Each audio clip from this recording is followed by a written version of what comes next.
ومعلنما خميسة تاريخ دون أيكو بيجان تحي لحية طبانكي بشي لبعض لبعض كونيو صدحي لبعضنكا معلنكي كوي توناد أيو قلي دقالكي ودحية جماهيرتا حقو ديريركا قبل لدى SSC يهو يضر لدقاه إذا شي شباب SNM waxaan rabaa inaan idin la yaro wadaago qodob aan hadda ka hor idin sheegay qodobkaas oo ahaa gacan ku dhiigle Muuse Biixi in uu damacsan yahay 40 oday oo iskugu jira habar jecel iyo garxajis inuu u soo diro magaalada Laascaanood si ay ula kulmaan isimada halka ku sugan ee dhulbahantee balse habeenkii xalay ahaa ayuu Muuse cabaaday af labadii dhawaaqay dhammaan wuxuu iskugu yeeray odayaasha aan idin sheegayo wuxuu ku soo siyaadiyay culimadii hadda ka horna waa aniga idin sheegay oo idin yiri culimada ku dhaqan magaalada Hargeysa way hadli doonaan waxayna garab siin doonaan Muuse Biixi waayo Muuse Biixi laba midba waa uu aaminsan yahay labada mid uu aaminsan yahay waxay tahay dhulbahante inuu culimadana ka dambeeyo isimadana ka dambeeyo culimadii waa uu soo adeegsaday waxay ku hadlayeen waa aad maqlayseen inay lahaayeen qaarkood qof walba halka ku dhinto waa ahlu naar waa hadalkii Muuse Biixi hadalka ay ku hadlayaan xaqana adana wuxuu u wareegay dhinacii isimada horta 40 ka oday iyo gudiga uu soo dirayo hadii og soo dhaafaan يا وحبا لقارسين هلا عسومه دمنا هلو عليو وشرف عن أوضل أنا مداس موسى نوح الله هاي موسى هران كوكو شيغاي انت هذا حلين وحا قلبي قاقي نيدا ذا كتشرا ايانو كور هاينا وحا قلبي قاقا ينيدا ذا كتشرا ايا كور هاينا adigu xalay ayaa agaasimaysay odayaasha hadda macsanad inaad magaalada Laascaanood soo dirto balse 3 casho ka hor ayaan anigu sii sheegay horena waxaan idinku sii sheegay in aan baaro xogaha qarsoon isla markaana aan idin la wadaago warbixino sugan isla markaa runta ku qotoma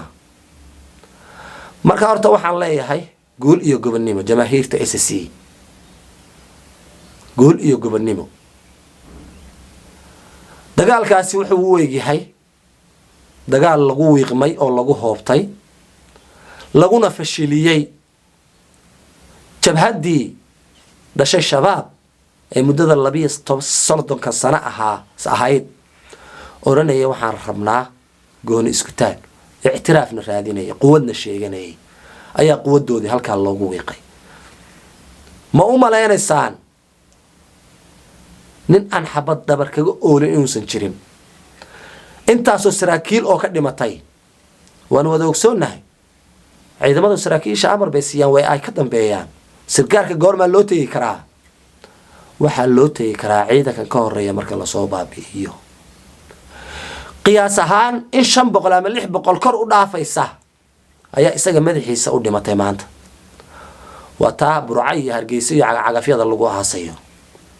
intaadan dhulbahante ama isimada aadan odayaal u soo dirin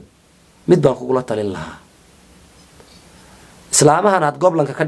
dhigtay hooyooyinkan aad goblanka ka dhigtay dumarkan asayda aad wada saartay caruurahan aad agoonta ka wada dhigtay ee iidoor iyaga marka hore la xaajo iyaga marka hore u sheeg caruurtoodii waxa ay ku dhinteen ilaa aad halkan keena caruurtooda Soomaa iyaga marka hore ka soo dhamow dhulbahante mowqifkiisa ma bedelo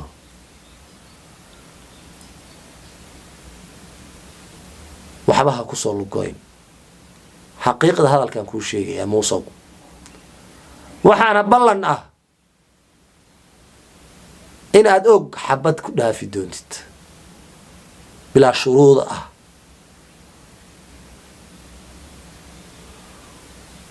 xabad bila shuruud ah in aad og ku dhaafi doontid war maadan quusan Muuse mise dhinaca dhimirka tahay xabad joojin waad ku dhawaaqday waa kuu socon weyday waa aniga lahaa culimuu abaabulayaa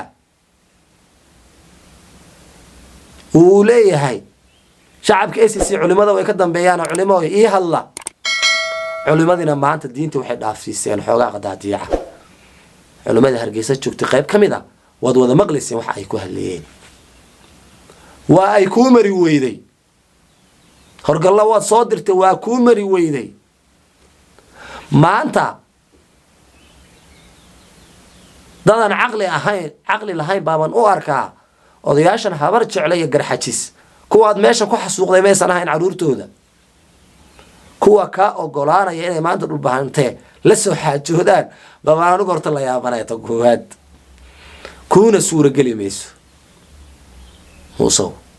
wax ku suura gali waaye ma siyaasadii gudaha iyo tii dibaddana waad ku ceebowday maanta waxa taagan tahay nothing fashil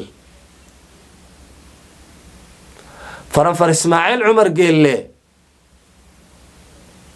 بل هدو وحكو قبن كره هكو قبطو هدو هي وحكو قبن كره هكو قبطو ودمانتي نوحا يدين لها صاحب يال واهلا عصولو يدين له قول إيو قبل نمو بلانتين وورر سوغان إسلامر كان حقيقة كساليسان